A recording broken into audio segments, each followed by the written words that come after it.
All right. Hey guys, I wanted to pop on and talk about some habits because it is the start of 2021, and I think a lot of us have set goals, maybe resolutions, whatever you want to call it. And those are all great, but they won't happen unless you have a system or a plan in place. And I think a lot of times we get really excited about all these goals. Maybe you set some, maybe you're still keeping up with them, maybe some have already dropped. But I wanted to just give you guys some of the takeaways that I have from reading Atomic Habits, because I think a lot of them can be easily applied and make a huge difference. And I just want to let you know, if you set goals and some of them have already dropped, start again. You do not need to wait for January 1st every single year and be like, oh, well, it didn't happen in 2 weeks, so I'm done for the year. No, if you're watching this right now, get started again if there's something that you really want to focus on. But let's see.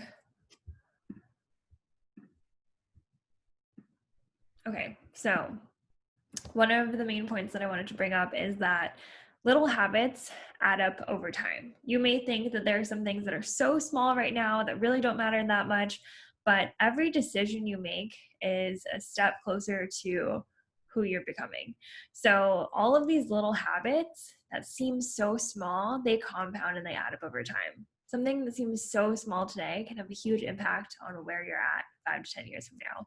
So that's why it's so important to recognize what our habits are and make sure that they're in line with who we want to be. And that's really why habits matter. The most effective way to change your habits is not just focusing on what you want to achieve, but really on who you wish to become. So making your habits focused on your identity. Tie your habits to your identity. So some examples, maybe I'm the kind of manager who advocates for her employees, or I'm the kind of mom who inspires my kids, or personally for me, I'm the kind of coach who motivates my clients. Tying those habits into your identity is going to make them happen a lot more because you're thinking about working towards that person that you want to be. And the crazy thing is that habits truly matter. Like, yes, they can get you results, but more importantly, they can change the entire way that you believe, or they can change your beliefs about yourself.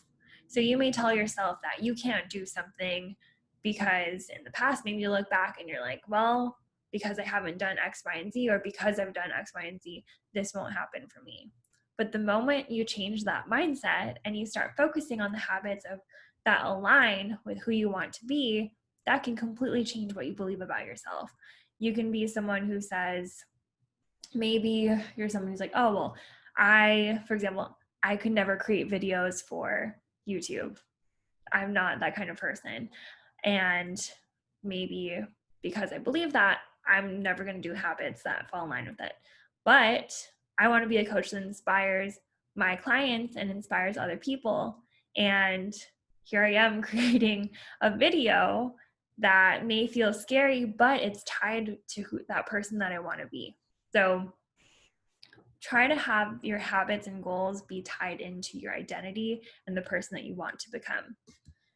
Okay, there's a story that I wanted to share really quickly as we talk about habits, because a lot of times we will put in the work and we don't see immediate progress. We don't get that immediate reward. And because of that, we want to quit. So I want to read this story from Atomic Habits that explains what progress is really like. So imagine that you have an ice cube sitting on the table in front of you. The room is cold and you can see your breath. It is currently 25 degrees. Ever so slowly, the room begins to heat up. 26 degrees, 27, 28. The ice cube is still sitting on the table in front of you. 29 degrees, 30, 31. Still nothing has happened. Then 32 degrees. The ice begins to melt. A 1 degree shift, seemingly no different from the temperature increases before it, has unlocked a huge change. Breakthrough moments are often the result of many previous actions which build up the potential required to unleash a major change. Similarly, habits often appear to make no difference until you cross a critical threshold and unlock a new level of performance. So this is so important because when we have habits and we start doing these things, we don't always see that immediate progress. But by continuing that habit over and over, it can unlock the reward that we ultimately want. So hopefully that Ice Cube story resonates with you. I read that the first time, I was just like that's crazy, because we always seek that like immediate progress, immediate reward, and nothing changed there. Just 1 degree increases, but all of a sudden 32 degrees and the change happened. So hopefully you remember that story as you're going through progress in your own habits. But I want to quickly walk through something called the habit loop. So what happens is, first you have a cue, and that cue will trigger a craving.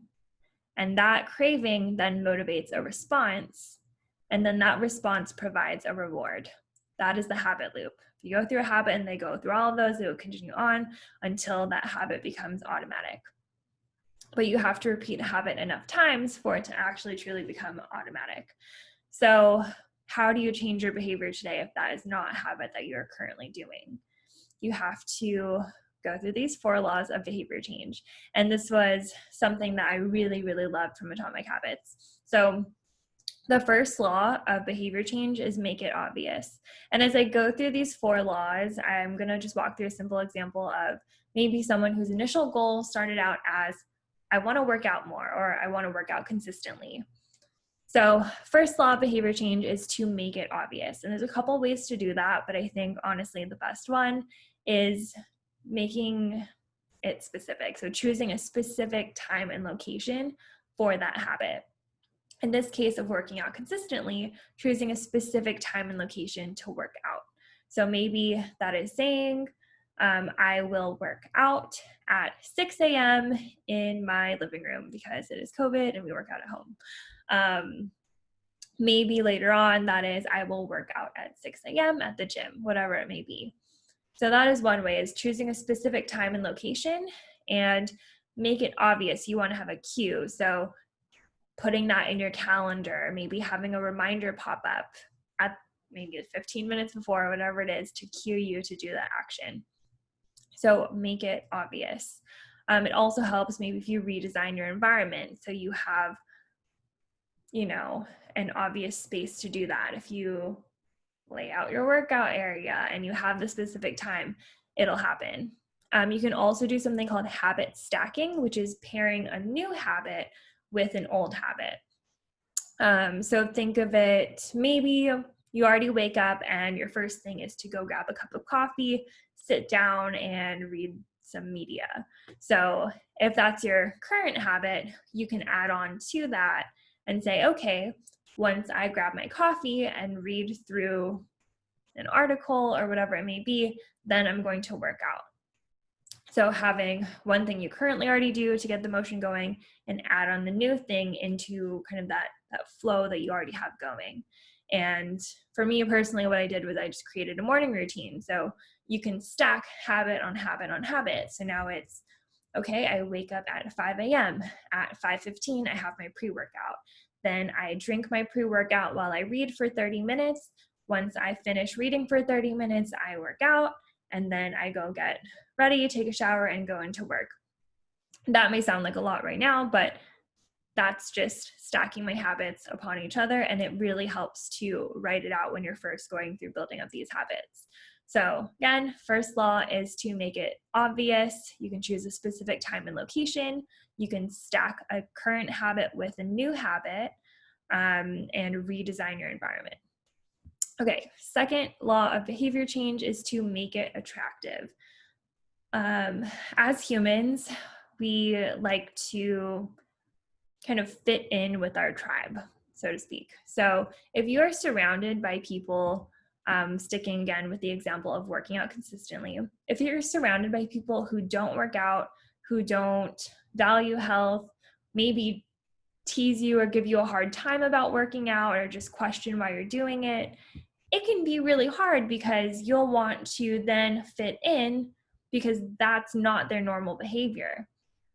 So what will help and what will make working out consistently attractive is to surround yourself with those that inspire you. to join a community where your desired behavior is the normal behavior and you have something in common with the group. So I gave the example of having people surrounding you that don't want to work out. Now in the example of our fitness community, it becomes then a lot easier to work out because when I check into this group, I am surrounded by women that love working out and are checking in, and that is the normal. It's actually unnatural to see someone not checking in. So really, I mean, they always say, right, surround yourself with people who you want to be like or that inspire you. That's exactly it. Make it attractive, become part of a community where your habit, whether that's working out consistently or eating healthy, whatever it is an attractive habit and the normal of the group that you're in. Okay, the third law of behavior change is make it easy. As humans, we want things to be easy. There's no other way to say it. We want the path of least resistance. And whatever your habit is, you want to make it as easy as possible to actually do it. So again, sticking with the example of working out consistently, it really does help to follow a program, to know exactly what you're going to do, to just be able to press play.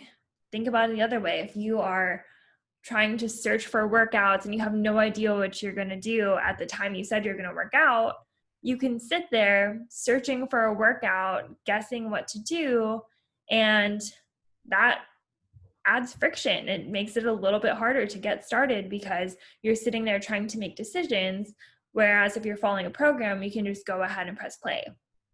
That's not to say that you can't switch it up sometimes, but when you're forming a habit, it really helps to just make that as easy as possible. Another thing you can do is to kind of prepare ahead of time. So maybe you know that you're going to work out tomorrow morning and it's the night before. Maybe you go set out your workout clothes ahead of time, or your shoes, or pack a gym bag, whatever it is, but get that ready so in the morning it's as easy as possible to stick to that routine and the habit and the time that you set it at. Same thing goes for if you have a goal to eat healthier. Set up a system for that. You want to make it as easy as possible, right? If you just have a bunch of uncooked stuff sitting in your fridge and it's in the back corner and your option is to eat some Oreos that are sitting on the counter, or dig in the back of your fridge and cook something, guess what you're going to do? You're probably going to eat the Oreos. But if you make it as easy as possible, maybe you meal prep and have that ahead of time. If you make it just as easy or easier to grab that healthy meal, you're going to stick to that habit. And along with that note, if you want to break that habit, say you do have boxes and boxes of Oreos. I'm using an example because we have Oreos. Rather than keeping them out on the counter, maybe put that in the back of the cupboard so you kind of forget about it, because we're going to be drawn to what's right in front of us. So make it as easy as possible to follow your habits. Okay, and then the last and fourth law of behavior change is make it satisfying. So before I dive into that a little bit more, the first three laws, make it obvious, make it attractive, and make it easy, are the three laws that get you to do a habit this time.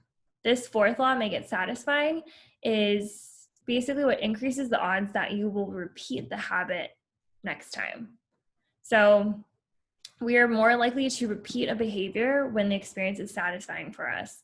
The hard thing is that we do prioritize immediate rewards over our delayed rewards. So for things like working out, sometimes it can be hard to see the immediate rewards. Granted, you probably, feel that like post-workout high where you get that rush and you feel really good.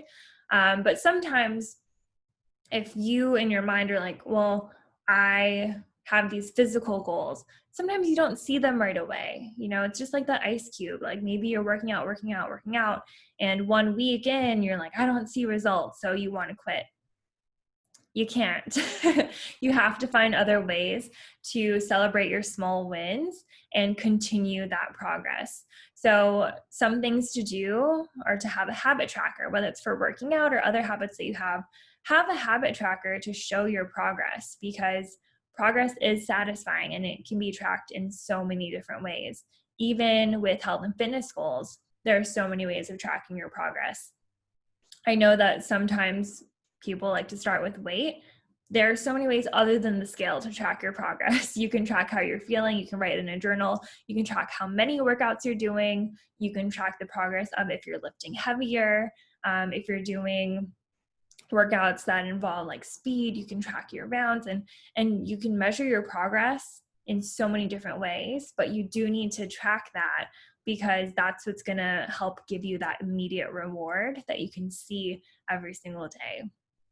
And wrapping up this a little bit, because I know it's getting long, one thing to mention with this habit loop is not to break the chain, because once you get going, it's a lot easier to keep going and just try to keep that habit streak alive.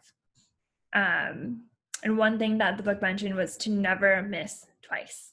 If you miss one day, try to get back to your habit as quickly as possible. And remember that every decision you make, every split decision, has an impact on having a productive day or an unproductive day. But once you let that miss once, get right back into it, because every decision you make is a vote towards that person again, who you want to be. This habit needs to be tied to your identity and who you want to be. So keep at it. Hopefully this helps. Hopefully you feel inspired to kind of go through this train of thought with your habits, whether that is working out consistently or eating healthy. But again, try to tie those goals that you have into an identity-based habit, and then build a system to actually allow you to have that habit happen. So hopefully this helps. If you have questions, drop them below, and I will talk to you guys soon.